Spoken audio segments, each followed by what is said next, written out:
નમસ્કાર દર્શક મિત્રો, જનરબન ન્યૂઝમાં આપણું સ્વાગત છે। સ્માર્ટ સિટીમાં પ્રધાનમંત્રીની નળ સે જળ યોજના નિષ્ફળ, ટેન્કર રાજ ખતમ કરી નિર્મળ અમૃત જળ આપવાની વાત કરનારા સત્તાધીશો પાણી વગરના સાબિત થયા। 30 વર્ષથી સત્તા છતાં 90,000 ટેન્કર ફેરાઓથી પાણી વિતરણ કરવામાં આવી રહ્યું છે।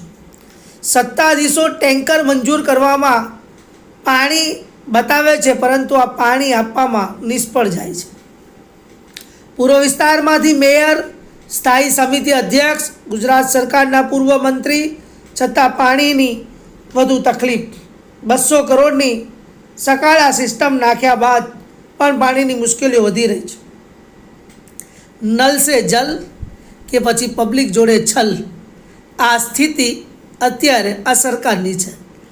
કરોડો રૂપિયાના જાહેરાત કરી બોર્ડો લગાવી આપ જોઈ શકો છો કે પીવાનું પાણી લોકોને મળતું નથી, ને બીજી બાજુ રોડ રસ્તાઓ પર જ્યારે પાણીનો વેડફાટ થતો પણ તમને લાખો લીટર પાણી વેડફાટ થતું જોવા મળતું હોય છે।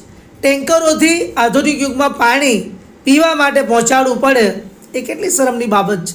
કાળઝાળ ગરમી હોય, નાના બાળકો હોય અને જે ગરીબ લોકોને રોજગારી મેળવીને જીવવાનું હોય ત્યારે આ પાણી સમયસર ન મળતું હોય કેવી પરિસ્થિતિ થતી હોય આપ સૌ જાણો છો, કારણ કે જળ એ જીવન છે અને જળ વગરનું જીવન એ જીવન નથી।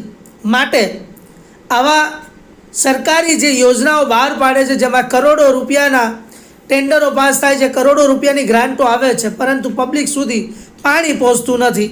આપણે આજવા સરોવરમાંથી પાણી લાવ્યા, આપણે મહીસાગરમાંથી મોટી મોટી લાઈનોથી પાણી લાવ્યા, પરંતુ એ પાણી ક્યાં છે? આજે પણ પબ્લિક પાણી વગર વલખા મારે છે। આ એ જ ગાંધીનું ગુજરાત છે, આ એ જ સરદારનું ગુજરાત છે, જેમાં સરદાર સરોવર ડેમની યોજના પાણીની સિંચાઈ માટે સરદારે જે કહેવાય કે અનેક વર્ષો પહેલાં આ ભારત સરકારે એને આપી હતી, પરંતુ આજે પણ આટલી ટેકનોલોજી આવ્યા છતાં પણ આજે સામાન્ય વર્ગને પાણી નથી મળતું। તમે જોઈ શકો છો, લોકો એવી જગ્યાએથી પાણી પીવા લાવે છે જ્યાં આપણે ઊભા પણ ન રહી શકીએ। આવો સાંભળીએ શું કહી રહ્યા છે સામાજિક આગેવાનો આ પાણીની મુદ્દા વિશે।